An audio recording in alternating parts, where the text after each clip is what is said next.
வணக்கம். Welcome to life horoscope spiritual channel. குரு பெயர்ச்சி உச்ச குரு 2026 ஜூன் மாதம் நடக்கக்கூடிய உச்ச குரு பெயர்ச்சி லாபமா நஷ்டமா இந்த டைட்டில் இப்போ பண்ண போகிறோம்.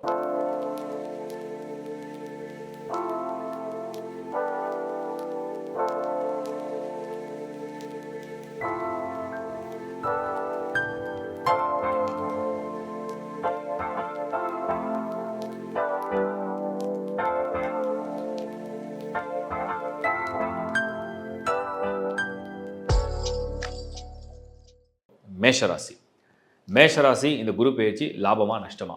4ஆம் இடத்துல குரு 60% லாபம், 40% அது லாஸ்ன்னு எடுத்துக்கலாம், இல்லைனா நியூட்ரல்னு எடுத்துக்கலாம். பட் 60% மேஷராசியை பொறுத்த வரைக்கும் இந்த குரு பெயர்ச்சி உங்களுக்கு லாபம் தான். ரிஷபராசி 30% தான் லாபம். 3ஆம் இடத்து குரு வெறும் 30% தான் லாபம். 70% அதில் ஒரு 20% நியூட்ரல், ஒரு 50% நஷ்டம்னு எடுத்துக்கலாம். ஸோ பணம், பொருள், முதலீடு இதில் கொஞ்சம் கவனமாக முடிவெடுக்கிறது நல்லது. மிதுன ராசி. மிதுன ராசிக்கு குரு பெயர்ச்சி லாபமா நஷ்டமா? 80% லாபம். 80% உங்களுக்கு வந்து பயங்கரமான லாபம், அதுவும் ஜாக்பாட். இது இந்த முறை குரு பெயர்ச்சி மிதுனத்துக்கு தான் டாப்பில் கொண்டு வரப்போகுது. ஏன்னா எல்லா வகையிலையும் மற்ற கோள்கள் சப்போர்ட் இருக்குது. 20% நியூட்ரல் தான், நஷ்டம் கிடையாது. கடகராசி. கடகராசிக்கு இந்த குரு பெயர்ச்சி 2026 லாபமா நஷ்டமா? லாபம் 60% லாபம். ஏன்னா ஃபஸ்ட் ஹவுஸில் உச்சம் சந்திரனோட சேரப்போகிறார். அப்போ 60% வந்து உங்களுக்கு பலமான குரு. 40%ல் நஷ்டம்னு ஒன்றும் பெருசாக கிடையாது, நியூட்ரல்னு எடுத்துக்கலாம். சிம்ம ராசி. லாபமா நஷ்டமா 2026 குரு பெயர்ச்சி உச்ச குரு 12ஆம் இடத்துல குரு 40% லாபம். விரயத்தில் குரு உச்சமாக இருந்தாலும் சுபமான விரயங்கள் இருக்குது. ஸோ 40% லாபம், 60% விரயம். ஒரு அந்த 60% ஒரு 30% கொஞ்சம் நஷ்டமும் இருக்குது. ஜாக்கிரதையாக பல பிளான் பண்ணி பண்ணுங்கள். சிம்மம். கன்னி ராசி 11ல் குரு, லாப குரு, உச்ச குரு. லாபம் எவ்வளோ பர்சன்டேஜ் இருக்குன்னா 75% லாபம், 75% ஆதாயம்.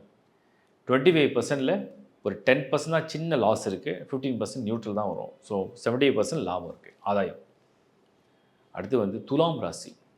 துலாம் ராசியில் 10ல் குரு. 10ல் குருனா பதவி. அப்போது லாபமா நஷ்டமா? 50-50. 50% உங்களுக்கு வந்து பதவி, இடமாற்றம் இதெல்லாம் அந்த குரு. 50% அது லாஸும் காமிக்குது, கவனமாக இருக்கணும். அடுத்து வந்து விருச்சிக ராசி. விருச்சிக ராசிக்கு குரு பெயர்ச்சி 2026 லாபமா நஷ்டமா? குரு உங்களுக்கு வந்து விருச்சிகத்துக்கு வந்து 9ல் உச்சம், ஃபஸ்ட் கிளாஸான 90% லாபம். 90%. 10% தான் உங்களுக்கு வந்து மைனஸில் இருக்குது, 90% ப்ராஃபிட், லாபம் தான். தனுசு ராசி. தனுசு ராசிக்கு குரு உச்சம், பட் 8வது இடம். 8ல் போய் குரு உச்சம் ஆகிறார் 2026. தனுசு ராசி இதை 50-50 எடுத்துக்கலாம். 50% லாபம் உங்களுக்கு. 8ல் குரு உச்சமாக இருந்தாலும் பணம் கொடுத்துருவார். 50% கொடுத்த பணத்தை செலவு அழிக்க வச்சுருவார், அவ்வளோதான். அப்படி எடுத்துக்கலாம். மகர ராசி. அந்த குரு பெயர்ச்சி 2026 லாபமா நஷ்டமா? 2026 குரு பெயர்ச்சி குரு பார்வை வந்து உங்களுக்கு முழுக்க முழுக்க லாபம். இதை பர்சன்டேஜ் வைஸ் எடுத்தோன்னா 60-70% எடுத்துக்கலாம். 60லேருந்து 70க்குள்ளே பாசிட்டிவ் சைடில். நெகட்டிவ் சைடில் வந்து ஒரு 30%.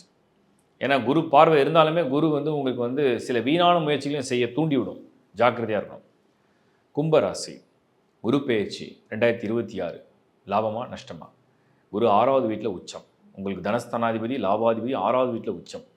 லாபம் வந்து 30%. 6ல் குரு வரக்கூடாது, நிறைய கடன் வாங்க வைக்கும். நஷ்டம் அப்படிங்கிறத வந்து நம்ம ஒரு 50% எடுத்துக்கலாம், நியூட்ரல் 20 எடுத்துக்கலாம். ஸோ அதிகமாக கொஞ்சம் கவனமாக இருக்க வேண்டிய ராசியில் கும்பம் வருது. மீன ராசி. மீனத்துக்கு குரு பெயர்ச்சி 2026 லாபமா நஷ்டமா? உச்ச குரு, ராசிநாதனே குரு. குருவுடைய பார்வையே உங்கள் ராசியில் தான் விழப்போகுது. லாபம் 75%, நியூட்ரல் ஒரு 25%. மைனஸ்னு பெருசாக சொல்ல முடியல, பட் குரு வந்து உங்களுக்கு கிட்டத்தட்ட 75% லாபத்தில் வந்துடுவார். இதுதான் இந்த 2026க்குண்டான குரு பெயர்ச்சியுடைய பல. இது ஒரு ஆண்டு இருக்கும், 2027 ஜூன் வரைக்கும். நன்றி, வணக்கம்.